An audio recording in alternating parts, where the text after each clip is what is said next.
Good morning, good afternoon, and good evening to everyone. My name is Karen Kemper. I am the co-chair of the Climate Change Working Group and also a senior advisor to the Scaling Community of Practice. I am joined today by a wonderful panel, which includes Matt Eldridge, my co-chair of the Climate Change Working Group, and who will moderate this event.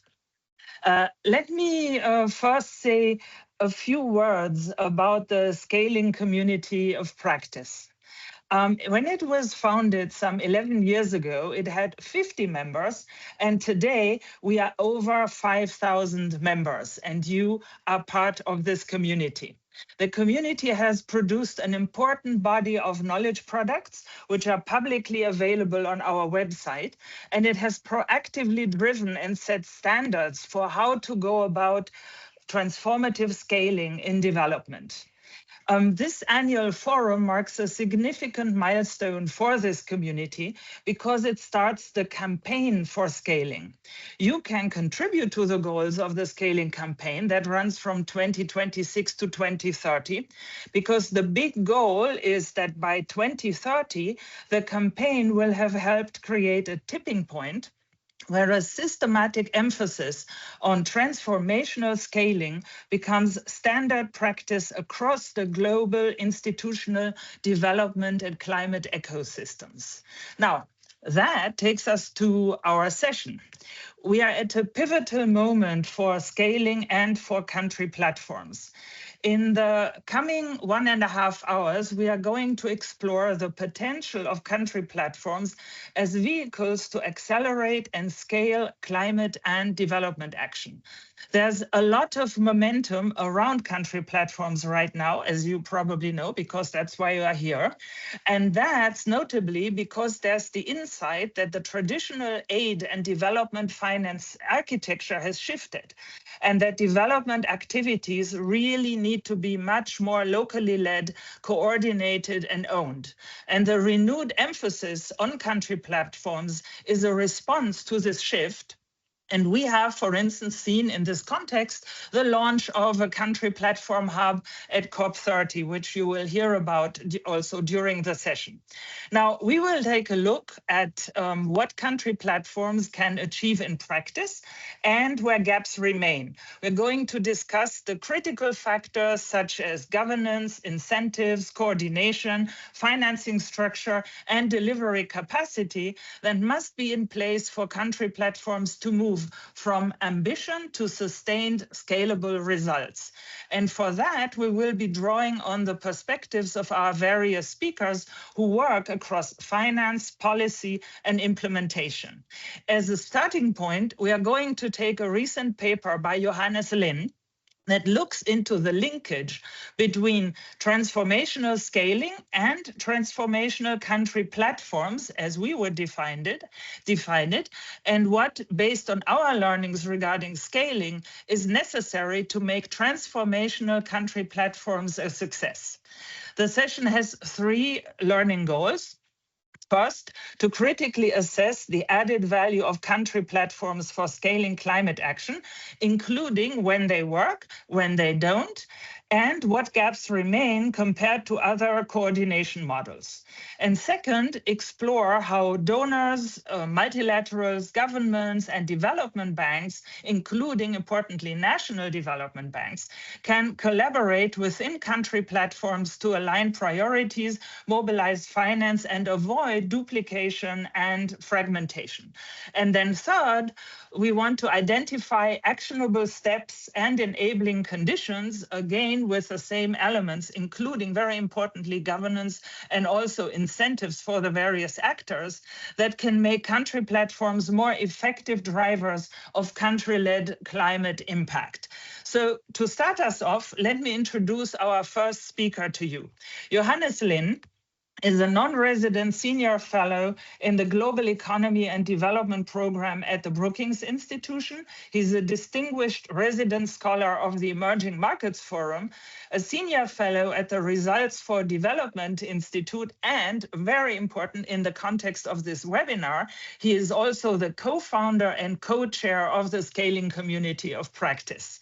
So Johannes will set the stage for what will surely be a very fruitful and interesting discussion. The floor is all yours, Johannes. Thank you. Thank you so much, Karen, and also Matt, for inviting me to join this really wonderful opportunity today in what is the 9th session of 11 forum sessions, annual forum sessions of the Scaling Community Practice.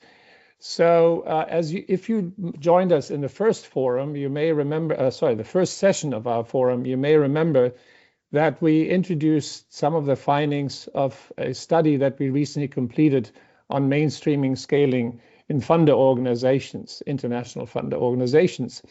And in this study, we found that country platforms actually have real potential for supporting the scaling agenda at country level.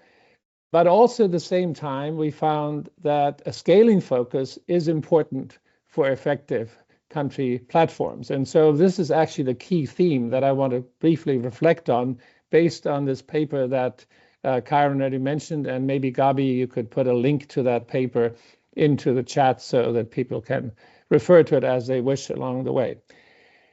We have started this work on country platforms that led to the paper because of the motivation I just mentioned. And we hope to continue working on country platforms and scaling in the future in the context of the scaling campaign that Karen already mentioned. So let me give you what really are preliminary thoughts to introduce today's discussion. And I hope based on this discussion, we will get a lot more inspiration and a lot more motivation for continuing the work and actually have a lot of you who are participants join in one form or another in what I believe could be an important further step in making sure that we achieve sustainable impact at scale in development and climate action.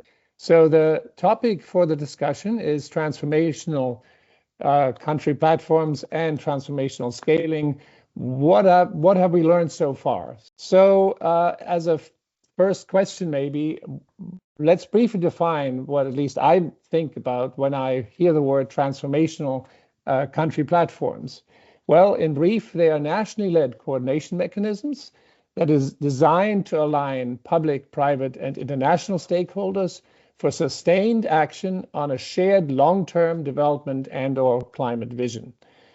You might maybe ask yourself, so why are these needed? Well, of course, we all know fragmentation on the ground, not only of national actors, but also and especially of international actors and stakeholders, is a real problem.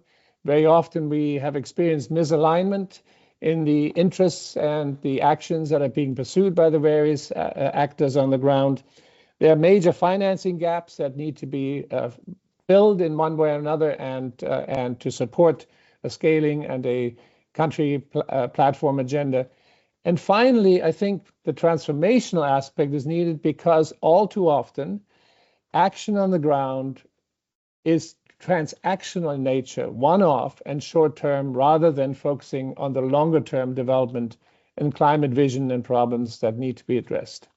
So as a bit of a background, let's briefly ask, what do we know about country platforms? Many of us who've been in the development climate space for a while, of course, know that there have been plenty of antecedents for country platforms. There have been the aid coordination platforms. There have been platforms to support post-conflict reconstruction, and there have been sector adjustment programs that in a way also have created country platforms for joint action on sectoral programs. More recently, and this is based on a review that I carried out using ChatGPT, we can find country platforms as something that is like country platforms as coordination mechanisms of action in virtually all sectors and thematic areas. They are particularly prominent in the health sector traditionally, and now, of course, they're very much in focus for climate action.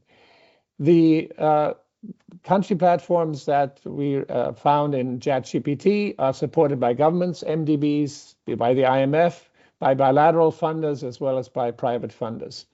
16 of 30 country platforms that ChatGPT reviewed were government-led, 7 were MDB-led, and 7 we're hybrid in leadership. And it's interesting for me as a former World Banker to note that the World Bank is actually a partner, apparently, in all of those 30 country platforms. So that might indicate that the bank actually has a kind of opportunity and maybe responsibility to ensure that, help ensure that country platforms are effectively developed and implemented. So what have we learned about what works best in with country platforms? Well, again, according to ChatGPT, country platforms that are relatively narrow and prioritized in terms of objectives, that have strong political backing and national ownership, where there is authority over decision making and not just a convening platform, and finally, where there's capacity to mobilize or de-risk large financing in support of investment and reforms. These are kind of what ChatGPT tells us are key elements to make country platforms function effectively.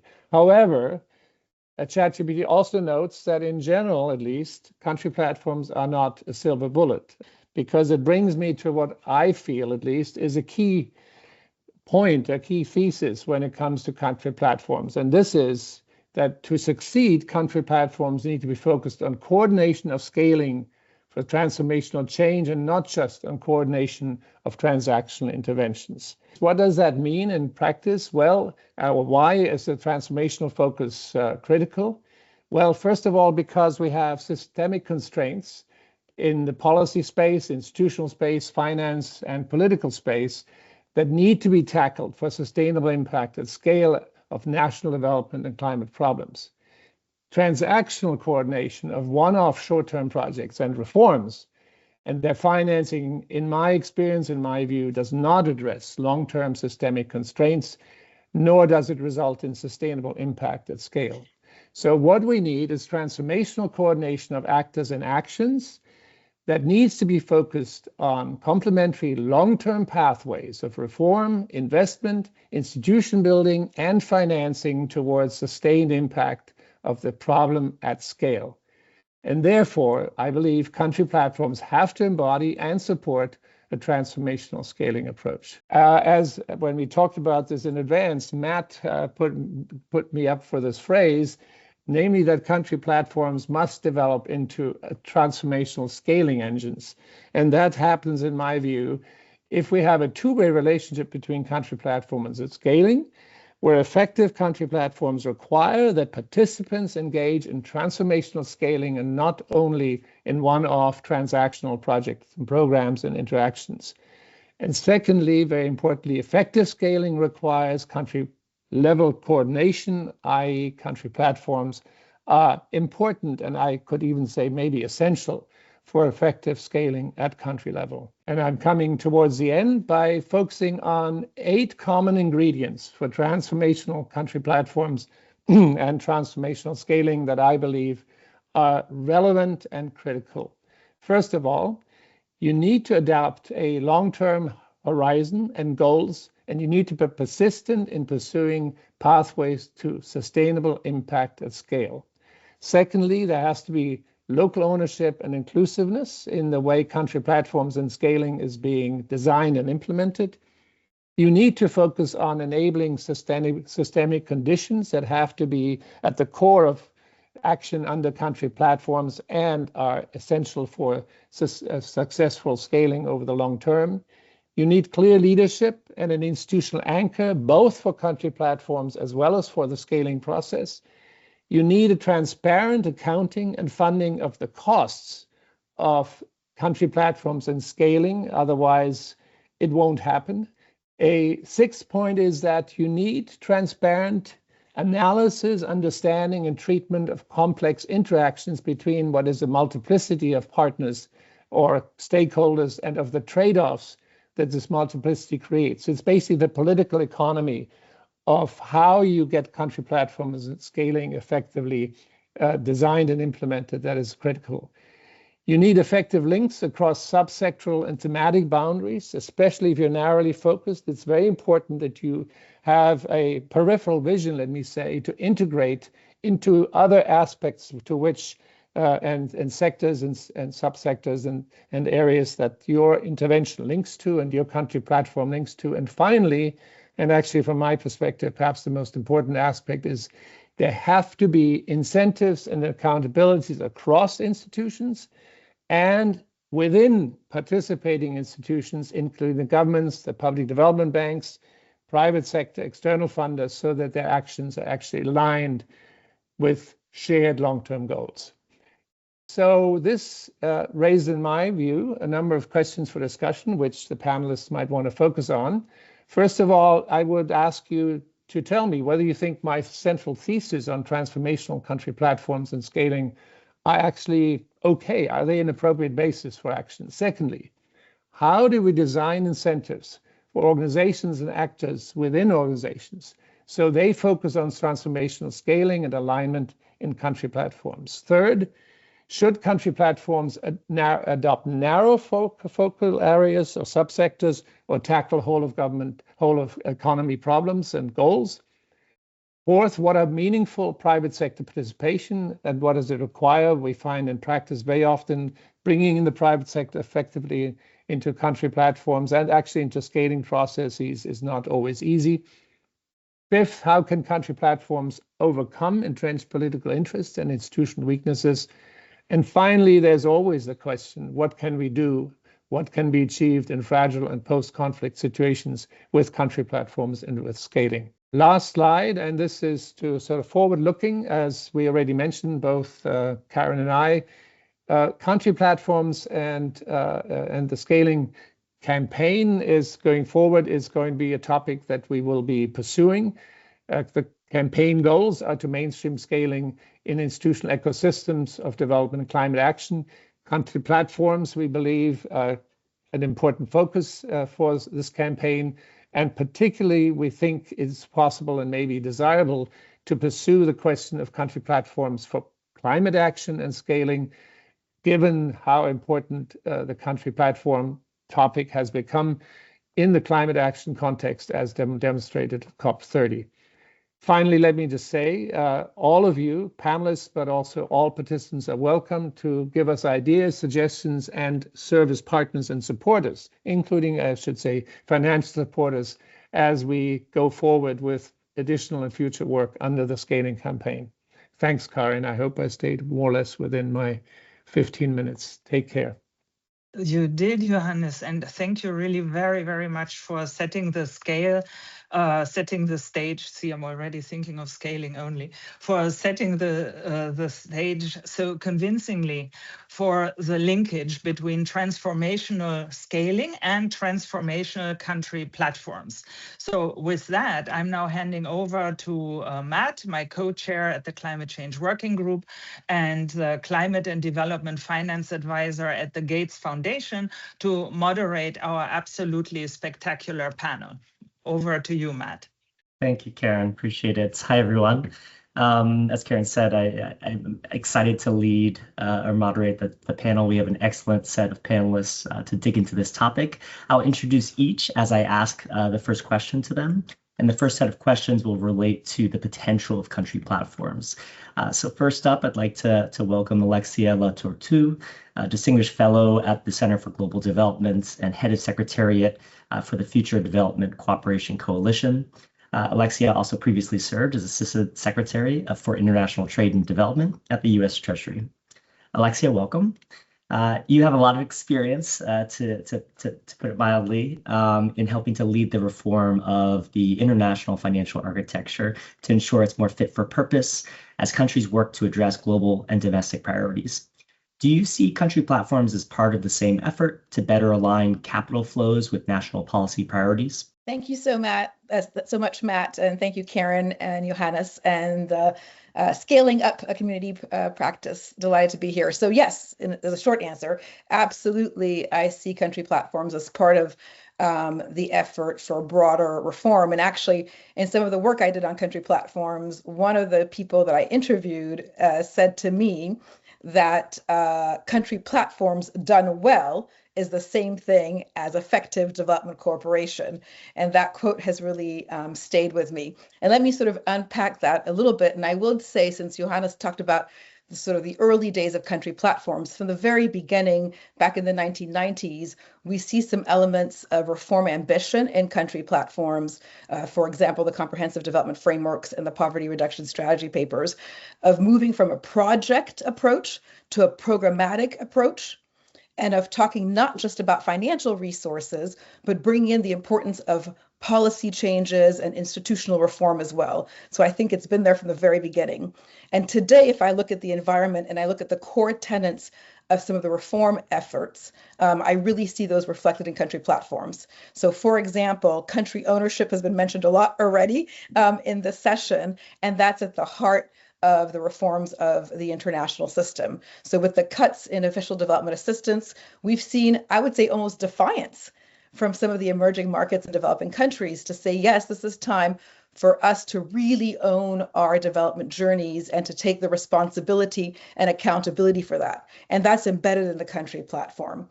I think we're spending a lot more time thinking about political economy and the political economy of making strategic priorities, of thinking about sectorial transformations, again, not just a project approach, but that transformational goal as well, and policy reforms. At the heart, of course, of a lot of the reform areas is this idea of much better alignment to country goals, and that's at the heart of country platforms as well. There's a lot of discussion in the reforms around how the bilateral and multilateral providers of assistance can work as a system. You've heard that a lot, and not just be individual actors. That's at the heart of country platforms as well. And then finally, very much this idea of looking at different types of financial flows as a capital stack that makes sense. And that's very much, again, at the heart of country platforms. So I really see strong alignment. The other thing I want to say, Matt, is that if we're going to be effective in our reforms, we're going to need radical collaboration across a much more diverse set of partners. And that's at the heart of country platforms again. And when I say collaboration, it's not about meetings or convenings, not even good meetings or convenings, but it's about different actors actually being able to adjust and adapt their behavior, working differently so that they can fit with another actor and another part of the puzzle. And so we need a willingness from actors to behave differently. We also need radical transparency, and Johannes talked about transparency with respect to trade-offs, with respect to the multiplicity of different actors, with respect to the financing, so radical transparency. We need radical trust and radical honesty about what different partners can and cannot do. We're not in a high trust environment right now, but that's sort of the goal that we're working towards. The incentives, are not quite there, but we need to take this opportunity in a moment, I would say, of crisis to really challenge ourselves to work differently. And I think what gives me hope in all of this is that so many of the newer country platforms are really led by the countries themselves and not initiatives from the outside of donors or multilateral players. And so in short, Matt, my answer to your question is yes, absolutely, country platforms are at the tip of some of the reforms, but we cannot place overly high expectations on them. Otherwise, we'll be disillusioned. And yes, they can absolutely help align financial flows. But again, there are no silver bullets. And the hard work to do that doesn't magically happen if you put a country platform label on the work. Thank you, Alexia. So we have to be careful not to overpromise, underdeliver. If anything, maybe the opposite. While we're breaking silos and trying to look at the entire system and see how different actors can make best and most efficient use of the distinct types of resources that they bring to the table. Next, I'd like to introduce Josue Tanaka, who's visiting professor at the London School of Economics, senior fellow at Imperial College, and finance advisor at Seed 40, and is the founding leader of the Climate Finance Initiative at the European Bank for Reconstruction and Development. Welcome, Josue. So as Johannes and Alexia have described, this isn't the first time something like this has been attempted. Past efforts to improve coordination and better align with country priorities have really fallen short of expectations in many cases. Is the current discussion different in a material way? Are we seeing genuinely new breed of platforms that live up to their scaling potential and aren't just platforms for discussing coordination? Great. Thank you, Matt, for the question. Hello, everybody. And perhaps I'll start by referring to, I think I read in the preparation for this meeting that you were using two words, hype or reality, right? And I think I will answer your question by saying, actually, in my opinion, at least, it is hype and reality at the moment. So what do I mean by this? Hype, because, certainly the theme, has grown in terms of coverage, in an incredible way over the last couple of years, right? If you look at the sequence in terms of G20, G7, FFD4, Baku to Belém roadmap to 1.3 trillion, speaking of scaling up, then, expectations and interests are very, very high. So that, I would say, is certainly hype, right? And probably the reason we're meeting today in this context is also a reflection of that. The reality is something a bit different, which is we are seeing specific demand. It's a point that Alexia just mentioned. We're seeing specific demand emerging from countries, right? This was seen, for example, at COP30 in Belém, including, the launch of the country platform hub, which has started to engage already at individual country level. There is, I would say, a pretty long list, I would put it, with potential interest. And I would say, the real work is really starting.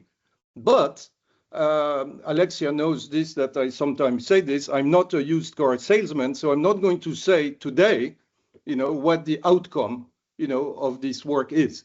Because I also need to say, to be open, that, okay, the expectations of many countries is way beyond what the system will be able, to respond to.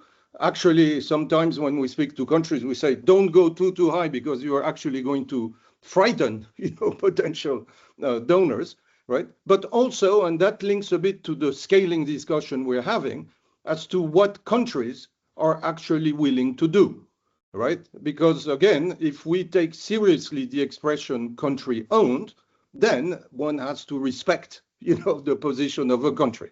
And therefore, I would say that automatic equivalence, between country platform and scaling, in my view, is not automatic, right? And one needs to work on that, and one needs to work with the country, not forcing a country. So you asked the question, do I believe that things are a bit different? I would say yes. I'll mention a few factors on that. So first of all, it's great to be here with Alexia because she's worked very hard, for example, on the JETPs. And the JETPs are something that actually provides quite a lot of experience in terms of what has worked, because there are elements of the JETPs that have worked, and also what has perhaps worked less well. So I think that, there is a bit of a body of evidence, that's very useful in my view to go forward. The second thing is the one that's already been mentioned many times, easy to say, more difficult to do, but which is really, this very significant emphasis on country ownership and country driven. The third element that I would mention also is a bit more macro, is really to say, in the current fragmented world in which we live, then, okay, country platforms are a pragmatic way to try to bring some solutions, at individual country level, in a context in which, the possibility of having real global arrangements, is extremely limited or non-existent. And I would say perhaps there are two more elements that make me feel, at least the way the work we're doing at the moment, including, for example, in the country platform hub, is this notion of really building on South-South knowledge exchange, right? And the other one is really, and we'll talk probably more about this, manage complexity.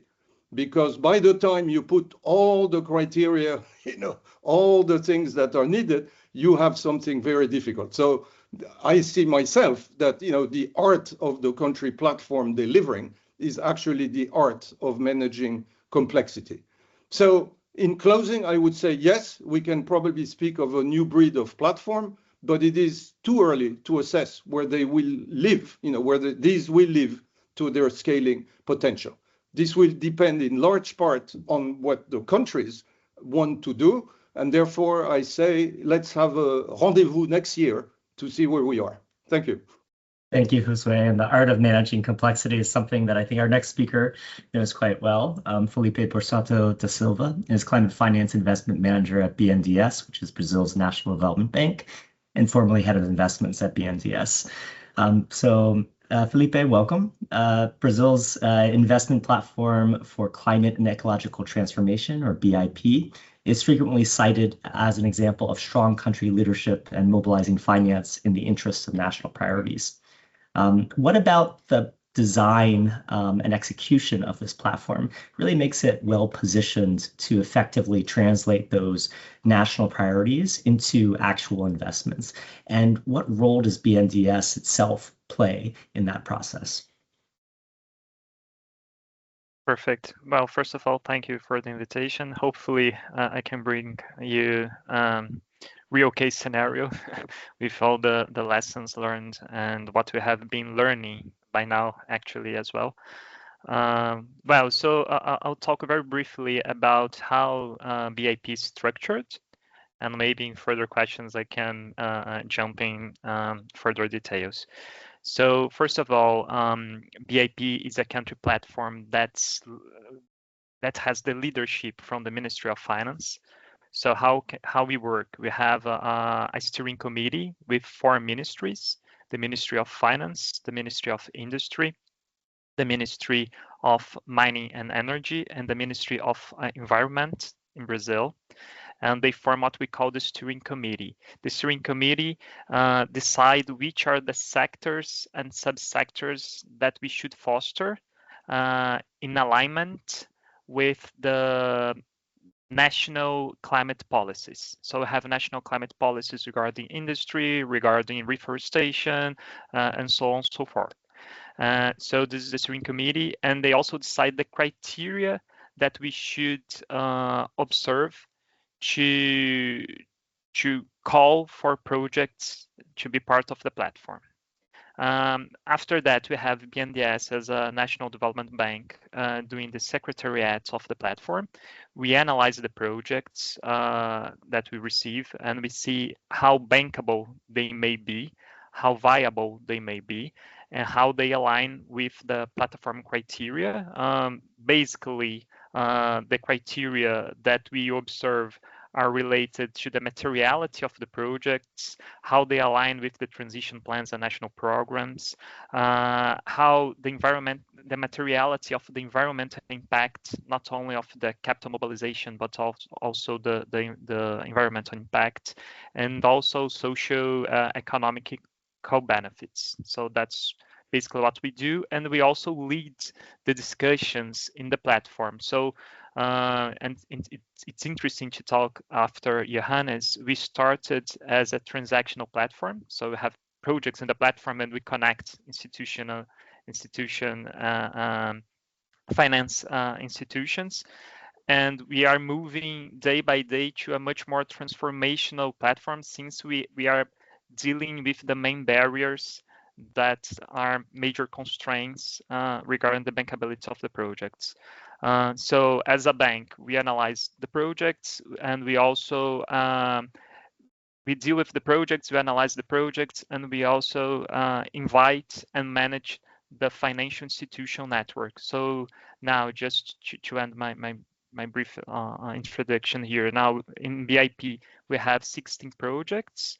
They add around $23 billion in total investments. So more or less $1.5 billion capex per project.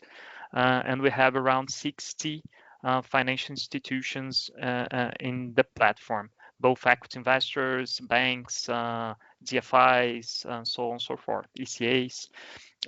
Besides BNDES and the ministries, we also have partners. So we have as partners G-Funds, and through G-Funds, we also hired, and we have a dedicated team from Bain, the strategy consulting firm, working together with us.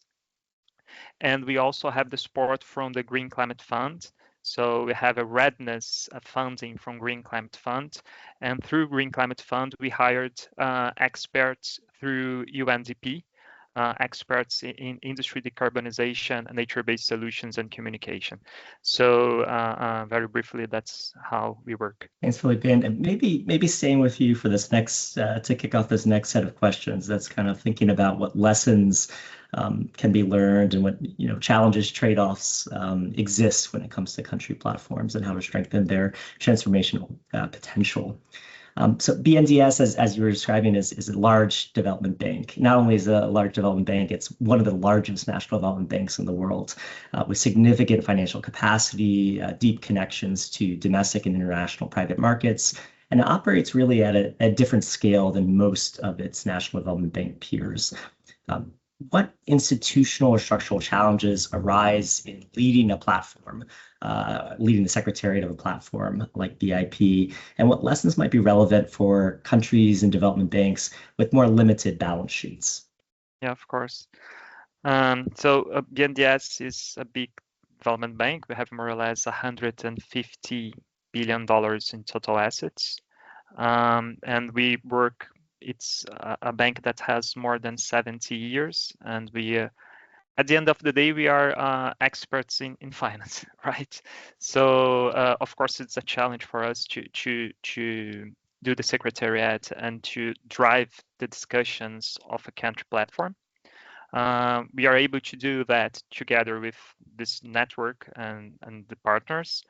And of course, we count on the ministries to do the policy discussions in further details, and how the platform is developing. So we started with a transactional focus, and we were analyzing how can we make the projects, big projects, material projects, more bankable.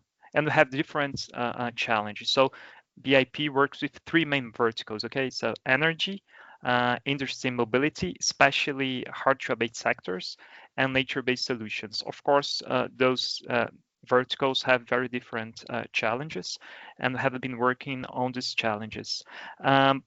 So we started with projects, then we saw that we should have in the platform also equity funds, because we know that equity is a big constraint regarding those big projects. And then we started to talk about blended finance. How can we manage to access concessional capital abroad? Because even though we are a bank, we have lots of constraints regarding risk-taking. So I would say for other country platforms that you always have to have this dialogue between the financial institution in the field, understanding the needs of the projects and the challenge and the financial challenges. But you have to have a very day-by-day and natural dialogue with policymakers in order to make them understand the challenges that those projects have. And just to give you, I don't want to spend too much time, but just to give you a brief example, we are trying to foster regenerative agriculture in the country. Brazil, it's a big food producer.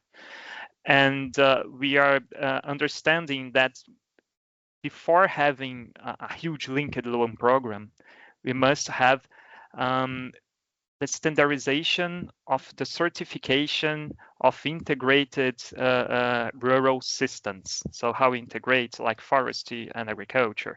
So that's what we say by moving from just a transactional platform to also a transformation platform, as Johannes said. So now we are trying to push how can we work together with the academy and policymakers to standardize the certification of agriculture production. So that's what I would say to other nations. Thanks, Felipe. So that sort of role, that interface, and the cool edge of the finance, the challenges that are encountered when actually financing and implementing the projects, and sort of the policy needs and how it connects to sort of more programmatic strategic focus at the macro scale is a pretty important role for a development bank to play, or any sort of coordinating entity for these country platforms. Josue, moving on to you, drawing from some of your experiences with EBRD and elsewhere, what have you seen as the biggest challenges in operationalizing coordination across governments, MDBs, bilaterals, private investors, et cetera? And how do we measure whether that coordination is actually yielding improvements, changed behaviors, changed incentives, or better aligned incentives, rather than just changing the process itself, but leading to the same sort of outcomes? Matt, so you're keeping the, how do you say, easy questions to bring them out now. Well, look, first of all, the coordination challenge is absolutely, a real issue, and I would say a major reason for the very uneven record of development, of country platforms over the years. I go back to the point I mentioned about complexity, of process, right? And therefore, in a way, the more you increase, the number of participants, in the process, then, okay, it's kind of arithmetic, that, complexity and coordination, becomes more difficult. So let me take very quickly one by one, since you mentioned different, because the challenges are quite different when you look, across the different actors that you mentioned. So if you look at government level, well, the word that one hears often is, whole of government approach, interministerial coordination, so all these things, again, they sound great, but as we know, in many contexts, it's easily said, more difficult to be done, particularly also if you add to that the time dimension, right? You may actually have good convergence for a few months, followed, by a lot of difficulties, following up. Having said this, and again, I want to obviously put both realism in what I say. I go back to the hype and the reality point. If I look, at some elements of reality that I think are quite positive, it's meaningful to see in this context how, for example, the COP30 Circle of Finance Ministries, did put a big emphasis, on the role of finance ministries in this. And this is also reflected in the Coalition of Finance Ministers for Climate Action. So that's encouraging in the sense that we all know that at the end of the day, if you have platforms that don't involve in one way or the other, finance ministry, there may be an issue, in terms of getting, to, for example, full financing. So that's government. If you look at MDBs, well, they've been discussing the concept for a long time. And there, I was very interested by what ChatGPT said about the World Bank, saying they're involved in all, because I can tell you that if you ask certain individuals, not ChatGPT, actually they're not involved, or at least that's what they tell you. So maybe we'll have to see a bit, what the reconciliation between ChatGPT and, our colleagues, is. But having said this, the MDBs have been engaged, right? Whether they acknowledge it, formally or not. They did a specific note, for example, for COP29, on that. And, MDB collaboration is actually a very important, point in the agenda on MDB reform, which has been pushed, by the Indian and Brazilian presidencies of the G20 recently, right? So, I would say, so that's on the MDBs. If you look at the bilaterals, there, I think also there's been some good movement, right? We need to see how that translates in the practice. But certainly, if you see what the work of IDFC and Finance in Common, have been done over the last 2 to 3 years, I think, the role of national and regional public development banks has really been enhanced. So it's great to have Felipe here with us because, okay, it's definitely an actor, that has risen a lot in this discussion. So the point here is obviously now to be, okay, how to enhance the role. In Brazil, it's very clear. In other countries, to be determined, right? And how also the articulation between MDB and PDB systems, work. Just quickly, because we don't have the time, but just telegraphically, a few of the challenges on MDB's collaboration and MDB and PDB collaboration would be things like alignment on policy and investment, for example, a point that's been discussed before. Alignment of financial terms, including pricing, right? Not always easy to do. And the one that for countries with limited capacity is a nightmare, is legal documentation. Each one comes, with their thing. So, for example, from a very practical point of view, countries hope that one of the benefits country platform approach would be simplification of processes, in the back end, in the back office, if I could put. And finally, you mentioned also private sector. I would say also when we say that, including the local private sector, because it's often forgotten, in the discussion. And so the point there is insufficient in general, and often too late.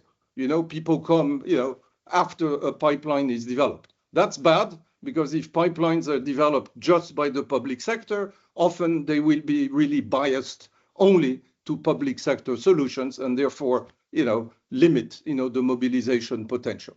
And, to close on all the partners that you have, the coordination challenge.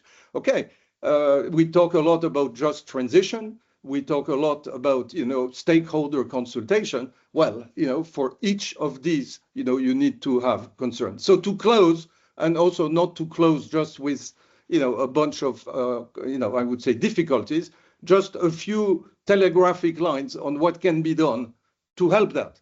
So first of all, I would say clarity of goals and focus, right? The broader the scope of the platform, the more difficult coordination will be. Number two, clarity of process. Where possible, use existing institutions and country processes rather than creating new silos and new ways of doing things. Third, I would say early identification of main potential funders, both in the public and the private sector, right? Because that's what's going to give you the connectivity, to funding sources. So sorry, you've asked a complex question, so I've had to give you a complex answer, but I hope I've been clear and not too long. Thank you. No, that's only fair and certainly clear. A lot of food for thought. And Alexios, keeping on that same general theme of sort of how do you balance competing priorities, incentives, interests across the board, I'd like to ask, how do governments think about balancing those domestic policy priorities with expectations from external financing from donors, multilateral financing conditions that may come into a country platform? They exist, across the board when negotiating new loans or new projects with external partners.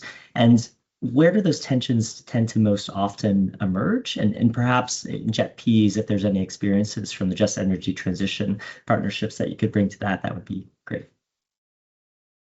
Yes, of course. So I think, Matt, I would first say, I think it depends on whether we're talking about a situation where the country had a clear lead or not. So I think if you take, for example, what we've heard from Brazil, but also from Egypt with the nexus on water, food, and security, where the government was really, I think, in the lead, I think that was, easier. They had a very clear goal. They actually went to key multilateral players and donors they thought were the most relevant on food, on water, on energy. And I think that helped a lot with alignment. I think in cases like Indonesia, where the government was very engaged, including at the presidential level in the negotiations with the International Partnership Group, but it was really, not the full story. There was all kinds of things happening nationally in terms of the energy transition outside of that discussion. I think it was much more complicated. And so, far down the line, I think the donors in the International Partnership Group realized that everything that had been meticulously negotiated, meticulously planned through a very, very long document called the Comprehensive Investment and Policy Plan was actually not the core plan guiding the Indonesians. It was their actual planning documents for the electricity sector that they saw as the real deal. And then they said that other document from the JETP is sort of, aspirational, but our real targets are in our national plan. And even though they were very engaged in the JETP plan, so that was a real lesson learned. I also want to say, Matt, that when we talk about domestic policy priorities, and they're not only one. And so within a country, and we sometimes underestimate this, there can be quite competing different public policy priorities. And if those are not resolved, that will be a challenge throughout the way. Let me give you two examples. So in South Africa, there was a real national priority around the energy transition, around moving away from fossil fuels. President Ramaphosa was very clear and remains very clear on this question. But there are other parts of the government where that was not the top priority. And, issues around unemployment and mitigating unemployment was the top priority. And then the coal sector, historically, and I think you have to understand history, the coal sector is one area where you actually saw a lot of progress for Blacks in South Africa, a lot of jobs for Blacks in South Africa. And so this idea that you were going to be reducing jobs in one of the sectors where you saw the most potential for Black South Africans, historically also was deeply problematic. And so those with domestic tensions remained unresolved throughout the course of the implementation of the JET-P. In Indonesia, just to give another example, there was a real priority, again, to move towards the energy transition nationally, but there was also a real priority to get as much investment into nickel. And the demand for nickel was just growing with the global green economy. And the investors in the nickel industry were mostly from China.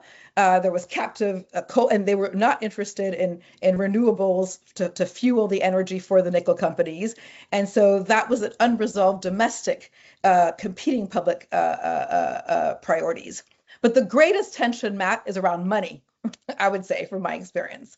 So three things I want to say here. The first one is that the JET-Ps generally really were driven by these high headline numbers of all this money, has been mobilized, both public and private, for the country. My lesson learned after some reflection is money and the JET-Ps should not buy ambition. They can back ambition, but they should not seek to buy ambition. The ambition really has to come from the countries. And if it doesn't come truly from the countries, you have the side negotiation, as I mentioned, that may not be actually embedded in national planning documents. And it can also create quite a toxic dynamic, right? When countries are saying, well, I want to be compensated for any difficult policy decision I need to make. And then the donors are super micromanaging because they're trying to sort of say, I want to get my money's worth, for everything that's done. Secondly, a lot of tension around the concessionality of the funding raised, right? And so, for example, in South Africa, money was raised, big money was raised, but a lot of it was not purely grant. The grant component was relatively modest, and that remained a sticking point also reputation-wise and in the public debate in South Africa quite strongly. And then thirdly, and very importantly, and Josue alluded to this, there was a sense we raised all this money through the JET-P, but it's actually not one pot of money.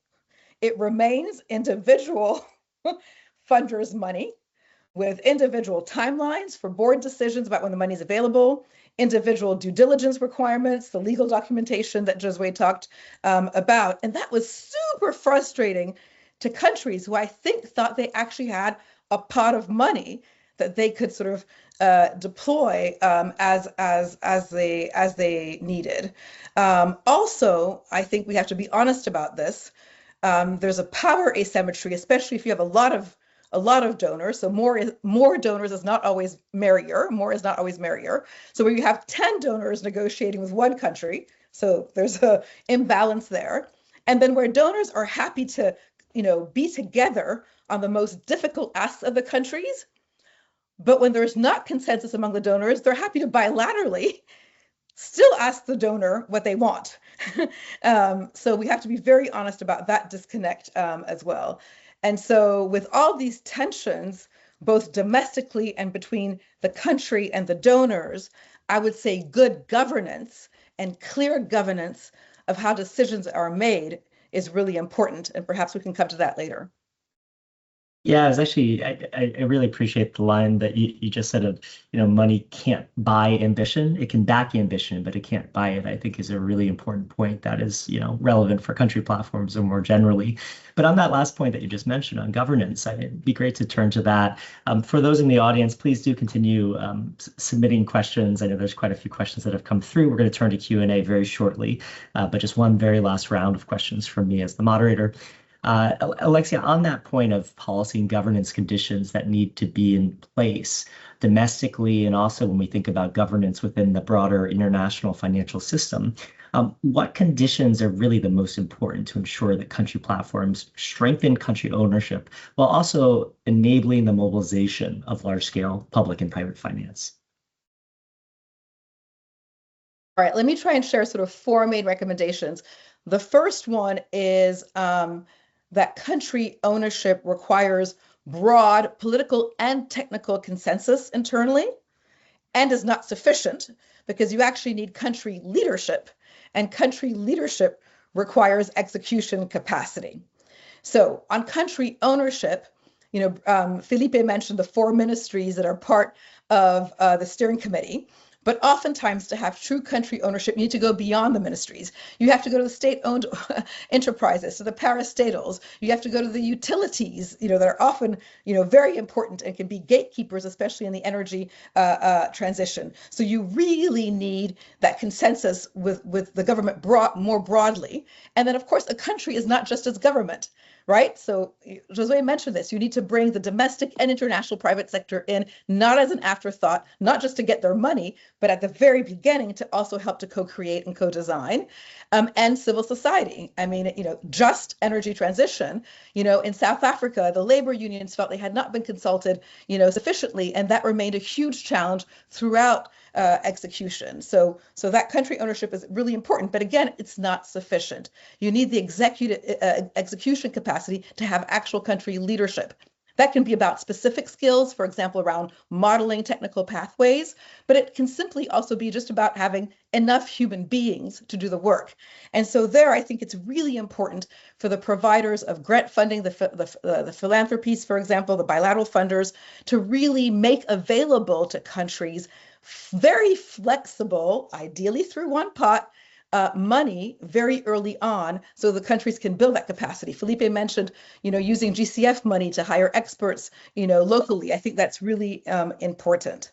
Secondly, I would say it's important to sequence appropriately. What I mean by that is I think platforms should only launch once they've done this foundational work that I just described, building the political coalitions, building the technical pathway, understanding the policy reforms that are needed, and yes, starting to identify the pipeline in real ways. So here again, I think we need to have readiness money available much more easily for countries. Green Climate Fund has been important. The climate investment funds have been very important, including in a country like Macedonia.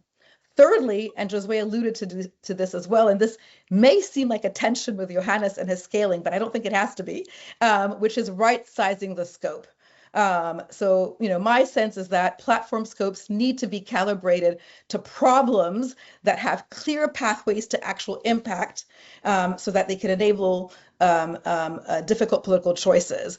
And so I think we need the design of platforms to be sequential and incremental investment packages within a comprehensive framework. So that's where the scale gets in. I think you can have a very comprehensive framework, but you need to have, in my view, sequenced investment packages so that you can have tangible deliverables for people, for the real economy along the path. And then finally, on the money, I think it's really important for the capital to unlock additional resources, that they must be able to bring finance providers together with different preferences for risk-adjusted returns. That's where the magic sort of happens. I think for that, we should, number one, tap local financial resources first. So not just look externally, because the local sources have the networks to understand what's going on in the country, to have the origination capacity that a BNDES has, for example. It can solve some of the currency issues. They inherently have local currency, the sources. Secondly, I think we need to build on existing pooled resources where they are, and we don't have enough of them.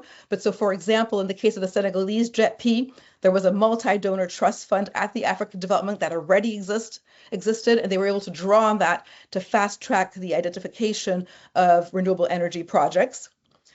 Thirdly, and I think importantly, we need to reduce the transaction cost, that complexity that Josue mentioned, through lead arranger models for critical categories of capital. So you can see, for example, a lead MDB, for example, being able to do a lot of the arrangement work, and then the others just backing on into the work that's been done and not restarting all the due diligence, et cetera.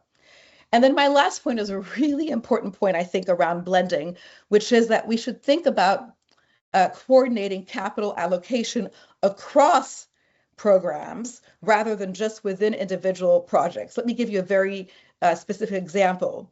A 100% publicly financed transmission line or support to or recapitalization for a struggling utility could do a lot more for electricity generation, getting that transmission right, than trying to use that capital in an individual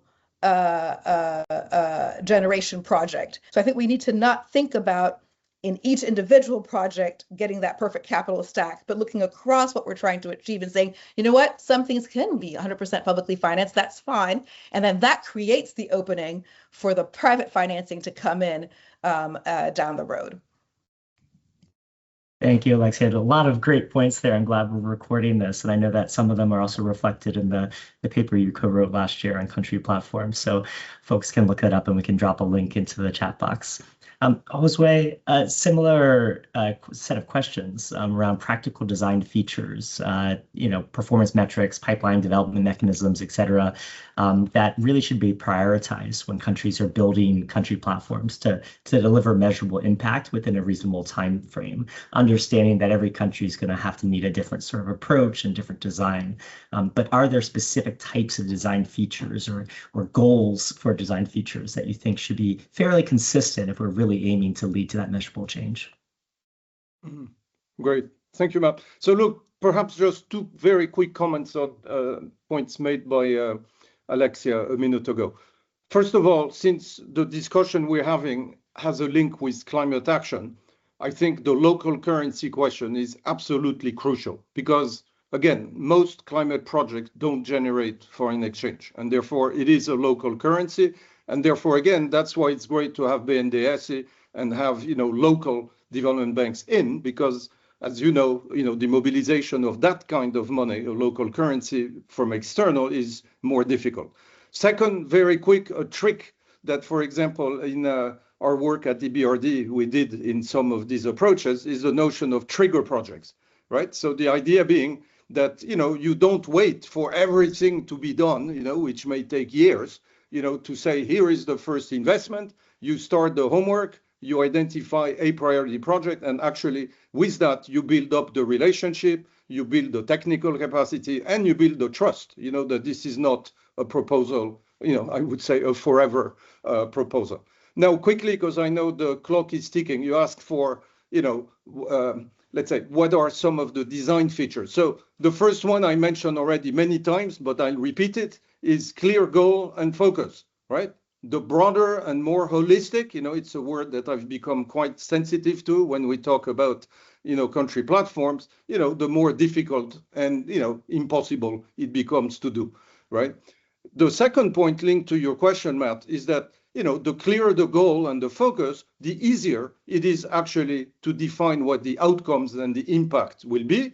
And therefore, the way, and it's been, I think, one of the aspects where country platforms can play a big role, is actually linking the finance to the outcome and the impact, something that in climate finance often is missing, right? In terms of the governance structure, I think that's one where we have to be very careful, of not trying to come, with one size fits all, because this really will have to depend on the institutional structures, on the way things are done, from country to country. And I think the only general line I would put there is, to the extent possible, to try to build on existing structure and processes, because each time you add another layer, you add again complication and delays. Pipeline development mechanisms also differ.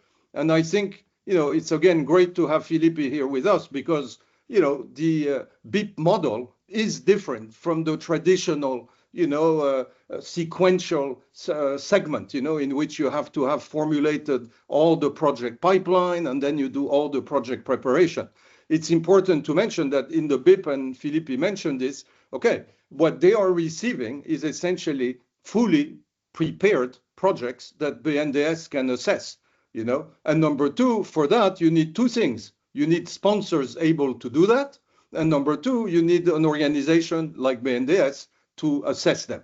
So I think there again, not to have, a single approach, that's where the flexibility element comes. So again, I would conclude by saying, there is no one size fits all for all of these parameters, right? But I think there are some, common principles, that were actually stated in the, by the Brazilian G20 presidency. Country ownership, we talked already quite a lot. The flexibility, as illustrated in the point I made on pipeline development, and the connectivity, which was very much the point that Alexia mentioned, connecting, with the different sources of finance early on, to benefit, from the views of different actors. Thank you. Thanks, Josue.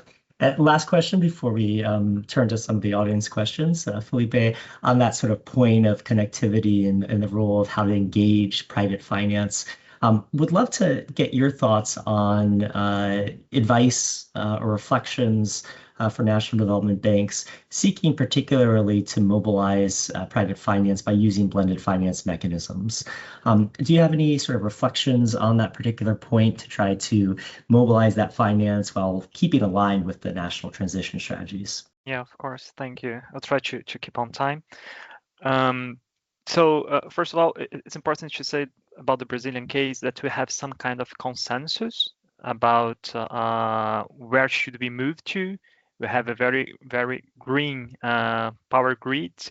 Almost 90% of our electricity comes from renewables. So we know that we can have and may have an important role regarding decarbonization of industrial sectors. And we also know that we should have a very important role in reforestation and sustainable agriculture. So I believe that the consensus is quite important, as Alexia said. And we are also very down to earth about, we started looking at major projects and then we started to have the discussions about what we should make. So the ministries, they came with the policies, then we came with the boots on the ground about what we should do, and then we go back to them. So we try to make this dialogue. And what we have been seeing regarding your question is that internationally, especially when we talk about Global South, is that the perceived risk of donors and investors are usually much higher than the real risks. And we understand that because they are seeing the country from abroad and from far away. So the first thing that we are doing is assessing the projects, but 11 of the 16 projects we are aiming to co-invest, to co-finance. So when we have skin in the game, things get easier. Okay, and we are quite used to structure complex projects. So I believe that's a major strength, and maybe that may help other countries, even though they don't have the balance sheet, if they can have some kind of skin in the game and some kind of international awareness model to help somehow connect the perceived risk with the real risks. That's quite helpful. And as both Alex and Josue said, we understand that first, the major source of capital should be local. But we understand that there are some kinds of money that we have difficulties to find locally, especially concessional capital. we have concessionalities from the Brazilian Treasury, concessionalities regarding interest rates, but we have few concessionalities regarding risk. So first loss schemes, guarantee schemes, collateral schemes. So what we have been looking at is how can we develop concessionalities regarding risk. And it's not about country risk in our case, it's much more about the business model risk and pre-completion risk. So I'll give you an example, like reforestation. It takes time to make a forest grow again. So we have some risks that you may have some weather challenges, that you may have fires and so on so forth. So how can we deal with the risks? So what we are trying to do is to bring a concessionality, but bring concessionality with real case scenarios. And we try to be very down to earth about what kind of concessionality do we expect, and how can we put our skin in the game to work together with the donors.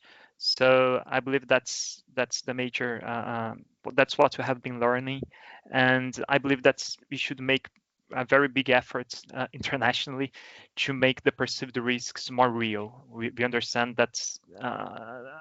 I don't want to use, I don't know if the right word, but we see that we have some prejudice regarding Global South, and I don't think that's for I don't know, evil motives. People don't know, and we must make people understand how other countries work. So that's what I think. Very fair point, and we are running very behind, which is not the first panel ever. But I'm going to summarize the questions that we've received in the chat box and maybe assign one question to each speaker and ask you to spend about 1 minute, 2 minutes tops on it. I know it's kind of a lightning round here as we get to the end. So the first question is going to be related to authority and leadership. And Josue, I may ask you to answer this one. Basically, how decisive are trusted leaders and in-country champions? And the second question will be to Alexia, and that's around political economy questions. So in difficult governance context, transformational climate action, how can country platforms deliver transformational climate action rather than reinforce existing dynamics? And then the third question, Felipe, will be to you. How can country platforms really shift to put the private sector in the driver's seat for areas like climate, which are very capital intensive? So Josue, maybe I'll turn to you on that authority question and leadership question. Great. Okay, so because of time, I'll go very fast. So champions, yeah, it's always nice to have champions, especially, good champions.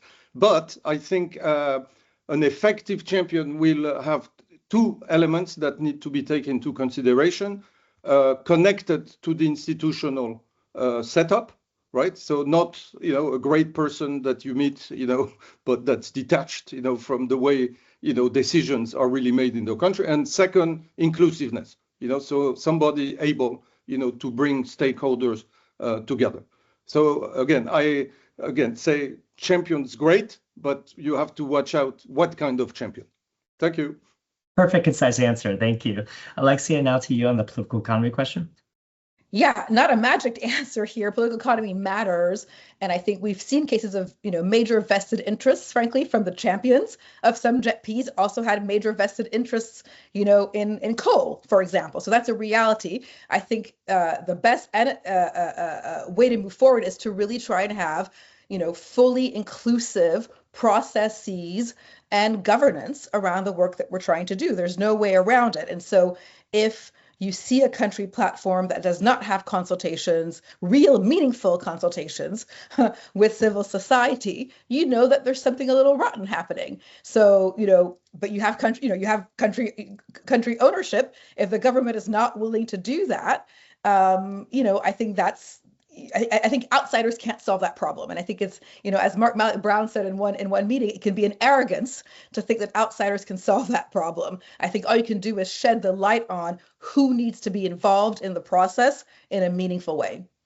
Thanks, Alexia. And then with 1 minute remaining, Felipe, a question on how do you really put private sectors in the driver's seat in these country platforms?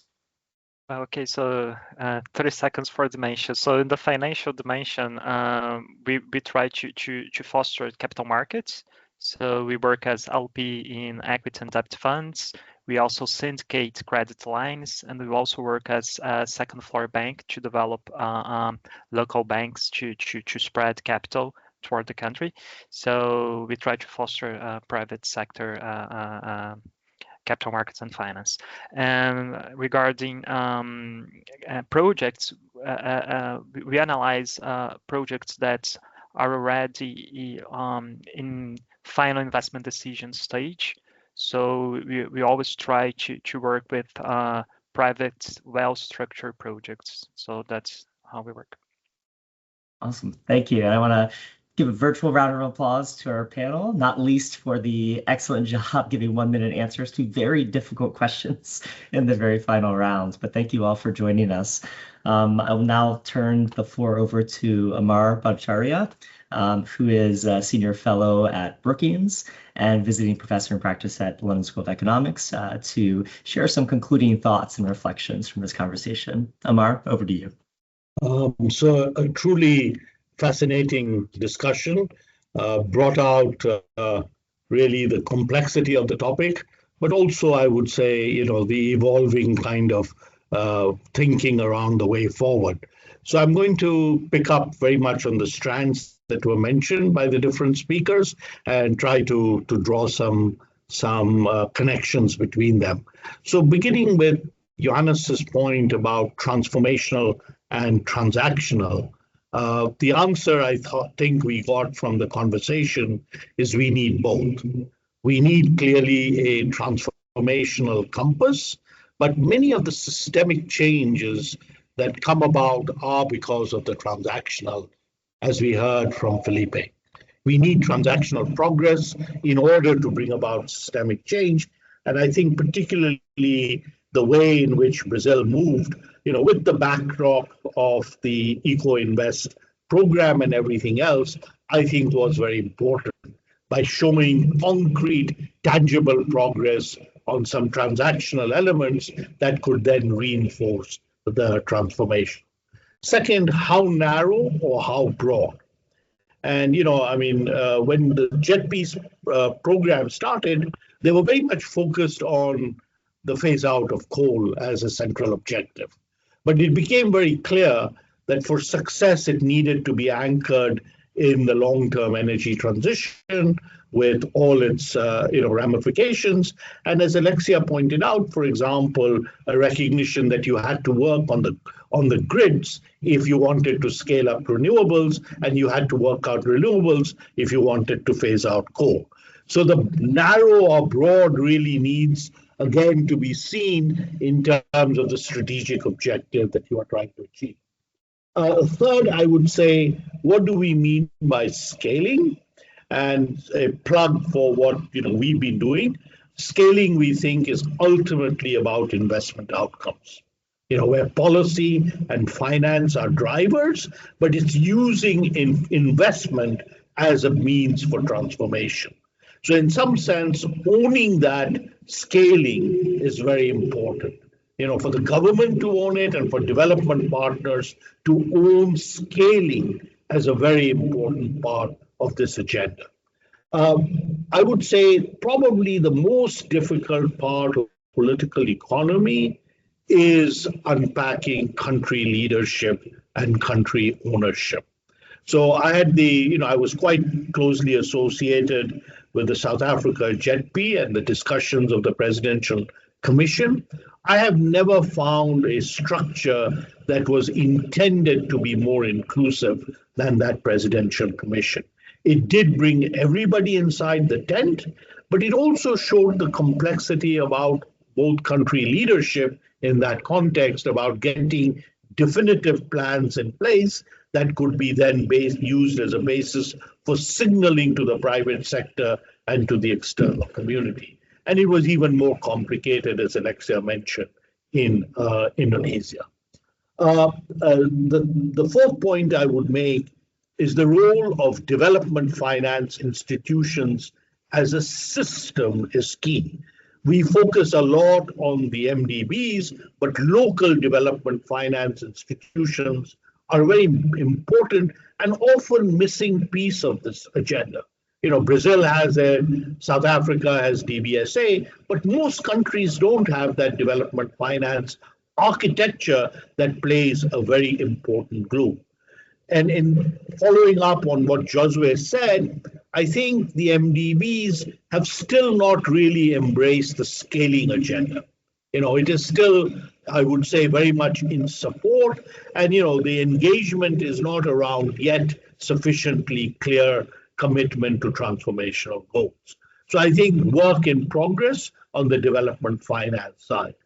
Fifth, I would say on the private sector, a very important theme that came out is domestic private finance foundations are key to unlocking external finance.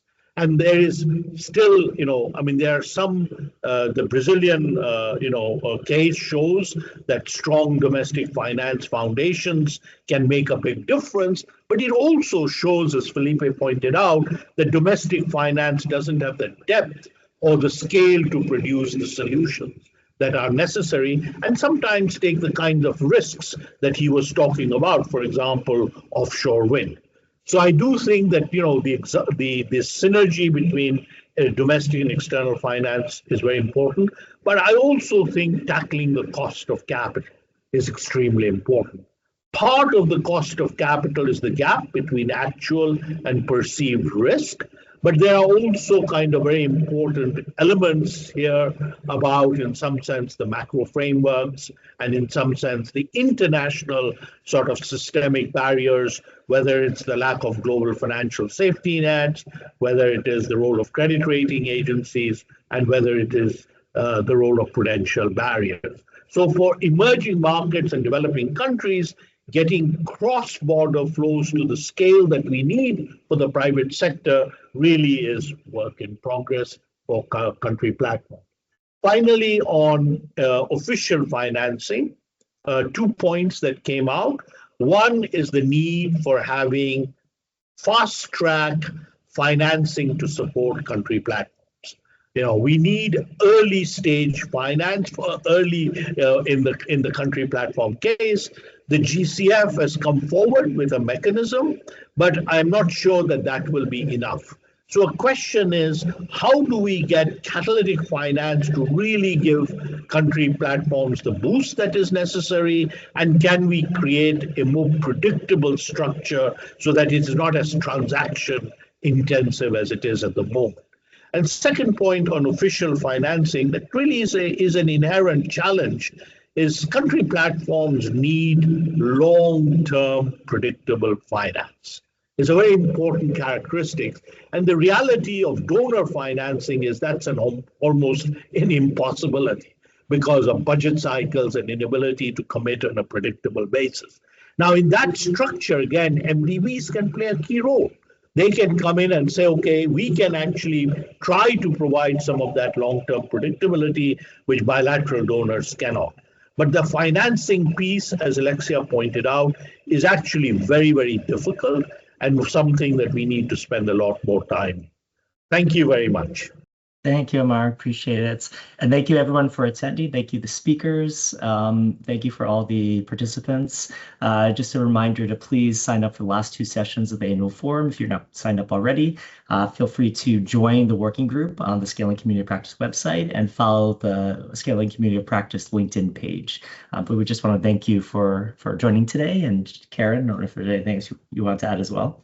Just to say that this was a phenomenal discussion, and we really look forward in the Scaling Community of Practice to take the issue of country platforms and scaling forward. And you have given us a lot of food for thought. So thank you to everyone.